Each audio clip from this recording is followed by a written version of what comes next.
Oke, selamat pagi. Pagi. Yes.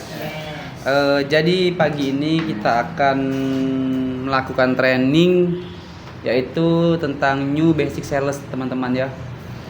Dimana yang kita pelajari pada pagi hari ini itu tentang basic menjadi seorang salesman. Mungkin kalian sudah tahu nih, ini biodata kakak. Secara pengalaman pernah di Yamaha Tamrin dari 2011 sampai 2020, terus sempat resign di 2020, pindah ke leasing MACF kurang lebih 2 tahun, dan terakhir pindah ke Kawasaki juga dari 2022 sampai 2023, dan 2024 awal saya bergabung lagi di Yamaha Tamrin di Arifai, dan sampai sekarang itu di Gandus. Jadi moto kita yaitu jangan pernah takut gagal, kawan-kawan, karena mencoba itu lebih baik daripada tidak sama sekali. Jadi kita harus berani mencoba dulu, kawan-kawan. Jangan langsung patah semangat. Itu sih intinya, kawan-kawan ya.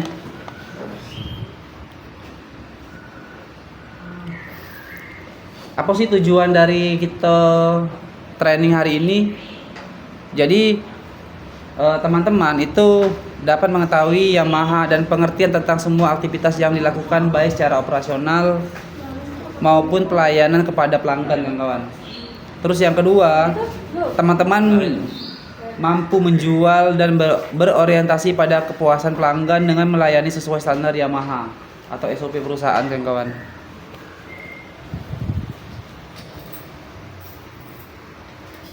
Nah, kita akan review sedikit tentang Yamaha, kawan-kawan ya. Yamaha ini itu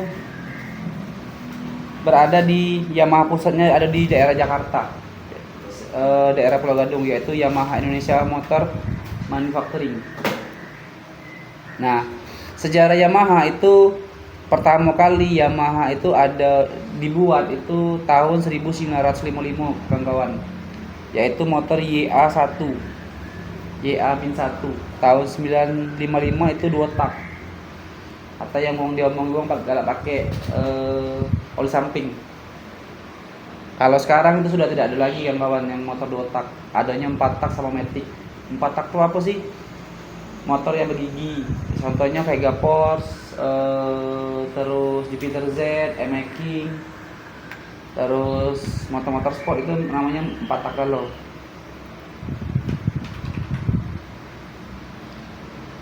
Terus di tahun 1974 baru Yamaha Indonesia itu didirikan. Yalah tadi yang di daerah Pulau Gadung tadi, kawan-kawan.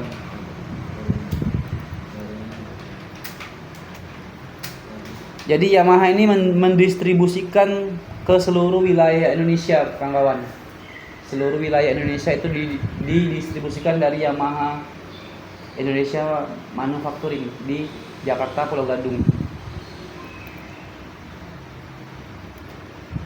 Ini background dealer kita, dealer Yamaha Tamrin Gandus. Kode dealer kita HA08003. Berdirinya dealer kita ini tanggal 15 Agustus 2024, ya kawan. Pertama kali kita pindah di sini itu tanggal 15 Agustus 2024. Apa sih tujuan training ini?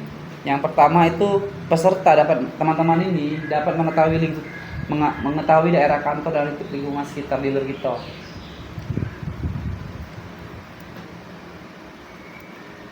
Secara struktural itu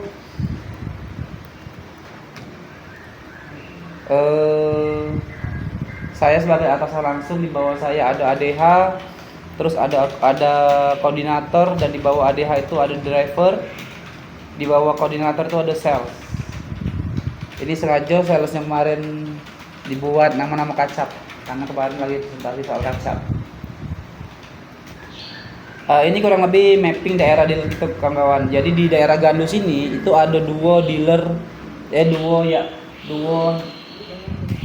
dua dealer Yamaha, satu yang di Patra, satu lagi yang di dealer sini di Musi Duo. Nah, di sini kita dipepet oleh tiga kompetitor. Yang pertama nih BMJ, yaitu berada di depan dealer kita. Yang kedua itu BMJ yang pusat, yang besar di dekat Polygon. Yang ketiga ini ada di PDAM, itu punya FPS.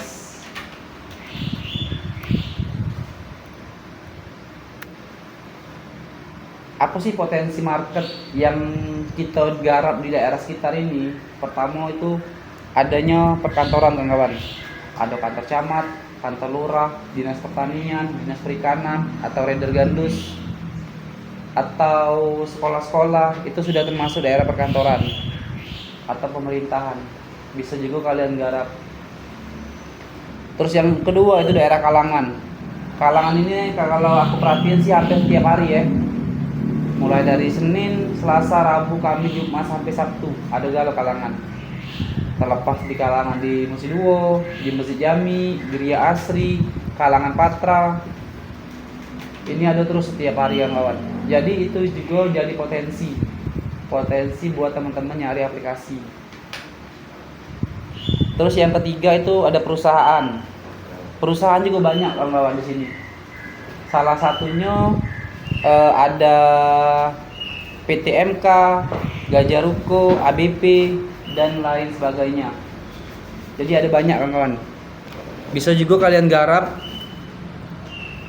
kalau kalian nak garap tentang perusahaan. Ada juga di sini kakak lampir ke sekolah. Sekolah juga itu salah satu target kita kawan-kawan. Kenapa? Karena mereka sudah PNS dan berpenghasilan tetap. Boleh juga kalian garap sekolah SD, SMP maupun SMA. Terus yang terakhir itu perumahan kawan-kawan. Nah, Gandus ini mayoritasnya itu sudah banyak orang dari luar. Kenapa? Karena di Gandus ini sudah banyak perumahan. Dan perumahan itu rata-rata orang dari luar. Jadi untuk uang penghuni Gandus itu sudah sangat sedikit ya kawan. Jadi ini bisa jadi target teman-teman juga untuk mencari konsumen yang ngambil motor Yamaha. Apa sih tugas dan tanggung jawab seorang sales? Waalaikumsalam. Jadi seorang sales dapat memahami tugas dan tanggung jawab serta detail pekerjaan terkait aktivitas sehari-hari dan kelengkapan yang harus digunakan. Apa sih kelengkapan yang harus digunakan? Yalah tadi brosur, katalog, cap. Itu wajib kawan-kawan. Kartu nama kalau bisa buat, ID card itu bisa dipakai. Itulah namanya kelengkapan dari diri kalian. Bukan seorang salesman itu datang ke dealer cuma pakai baju lengkap, terus dia tidak punya brosur, tidak punya cap, tidak tahunya di HP-nya tidak katalog. Nah itu cara yang salah kawan-kawan. Terus tentang terkait aktivitas sehari-hari, sudah tahu nih apa sih tugas seorang salesman, yaitu menjual motor Yamaha. Dengan cara siapa mano? Ya kalian harus bertemu dengan konsumen langsung, baik offline maupun online. Offline itu kalian ke lapangan, ketemu orang,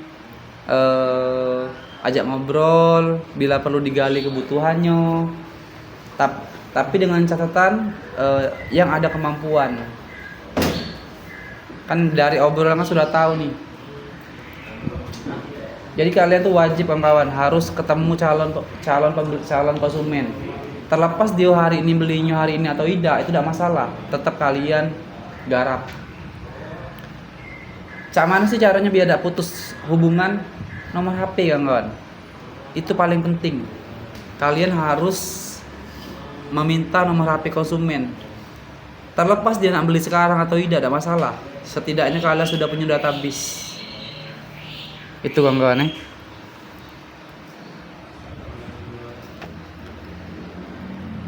Definisinya apa sih seorang sales itu? Karyawan dealer yang melakukan interaksi dengan pelanggan. Ya kalian ketemu dengan konsumen itu namanya interaksi kan kawan. Walaupun offline atau online, kalian berkomunikasi itu termasuk interaksi. Jadi bisa kalian pakai dua media ini. Tujuannya apa sih? Yaitu melakukan penjualan motor Yamaha yang berorientasi kepada apa? Kepuasan pelanggan.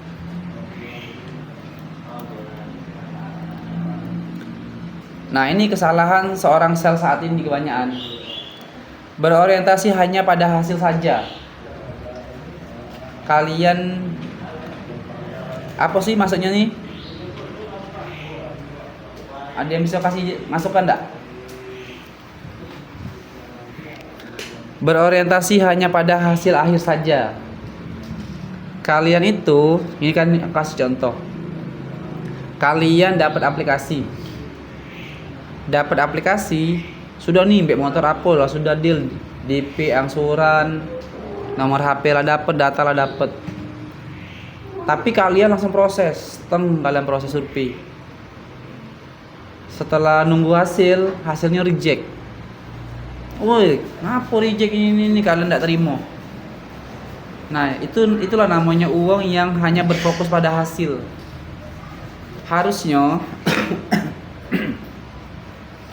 Harusnya teman-teman itu digarap dulu konsumennya, digali dulu konsumennya. Pak, sebelumnya pernah pakai motor apa? Terus rencana untuk siapa motornya? Ditanya pekerjaannya apa? Penghasilannya berapa? Itu wajib kawan-kawan. Wajib kita kita gali kebutuhan konsumen. Pak, pernah kredit motor sebelumnya? Oh pernah deh, aku di leasing ini, pembayaran aku bagus. Boleh kalian arah ke situ aplikasinya. Kebanyakan sales itu begitu dapat aplikasi langsung polling. Dia tidak tahu di mana kalau bininya tidak kata di Palembang atau lakinya tidak kata di Palembang atau belum balik dari luar kota. Dia tidak tahu minta survei di mana. Dia tidak tahu gaweannya di mana. Penghasilannya berapa. Kebanyakan itu. Ketika sudah reject, baru kalian sibuk nyari. Bentar kak, aku tanya dulu kak. Kak rumah dewe. Kak rumahnya tidak tanya ngontrak. Itu yang terjadi dalam beberapa hari kemarin. Padahal sudah aku selalu kasih tahu setiap briefing. Digali dulu kawan, kebutuhan konsumen itu apa. Digali dulu dari pekerjaannya, penghasilannya, motornya untuk siapa, penghasilannya berapa. Itu wajib kalian ketahui kawan.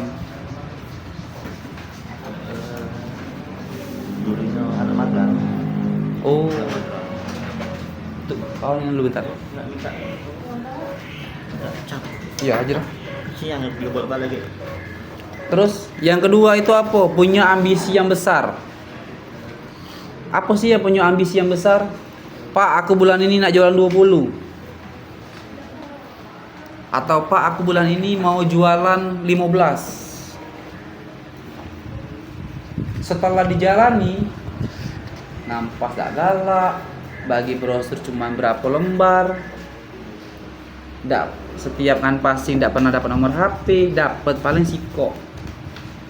Harapan kalian punya ambisi pengen jualan 15. Tapi kalau bawa brosur cuma 10 lembar misalnya. Berharap 10 ikut brosur ini bakal jadi galau. Itu hal yang sangat jarang-jarang terjadi kawan. Hal yang sangat-sangat jarang terjadi di situ. Itu kawan. Jadi boleh punya ambisi yang besar, tapi harus apa sih usaha yang kita lakukan? Apa sih yang kita lakukan? Apakah cuma datang ngampas sebentar terus istirahat, sore kayak ngampas lagi? Hasil yang besar kalian juga punya kerja yang maksimal kawan-kawan.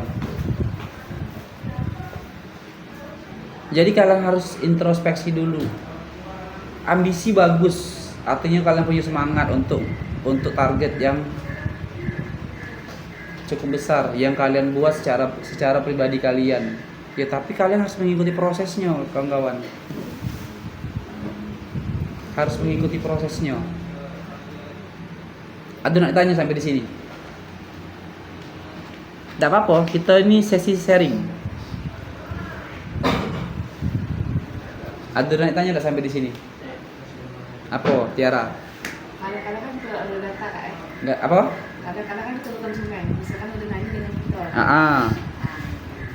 Dia misalnya dia ngomong dengan kita, Pak, motor apa? Betul, Contohnya kan, betul. motor apa? Ya sudah kan kita gali. Dia gawe apa? Terus juga rumahnya cak mana kan? Nah dia ini kadang-kadang kan galak kayak tidak tahu manipulasi atau cak mana, pokoknya itu kayak ada pembelaan diri dia dari konsumen kan. Dia ngomong katanya tidak pernah ngambil apa-apa. Betul. Tapi pas kita cek datanya reject galau saya itu nah. Jadi aku gali lagi aku tanya ke kak, apa datanya reject galau kak? Kata kak tidak pernah ngambil apa-apa. Sedangkan ini reject. Kalau ada pak, ada gitu kan. Ya soalnya kalau sudah kami ini ada lesson bukan situ dulu, tapi banyak kata kak. Tapi kalau di masih data tuh tidak bisa galau kak. Ada yang kolimo, ada yang reject kata kak. Betul. Nah itu ngapa kak? Kata kendalanya ngapa? Kata apa kakak pernah ngambil Shopee? Ambil Shopee atau ngambil yang lain kataku soalnya. Kalau kakak ngomong aku tidak ngerti apa-apa, ngapa datangnya reject kata aku kayak itu nah. Oke. Sebenarnya konsumen itu kalau dia mengakui itu, mereka akan merasa malu. Apalagi menyangkut utang piutang ya. Aku rasa teman-teman di sini juga kalau dicak itu ngerasa malu. Bentar tak kira. Apalagi menyangkut utang piutang. Jadi wajar kalau konsumen itu ngerasa membela diri dia dengan ngomong cak itu, menutupi itu. Cuman by data sistem itu tidak baca dibohongi.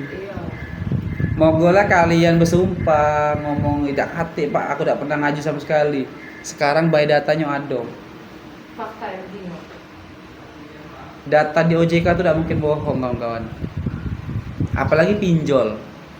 Pinjol itu harus scan muko kawan. Harus scan muko.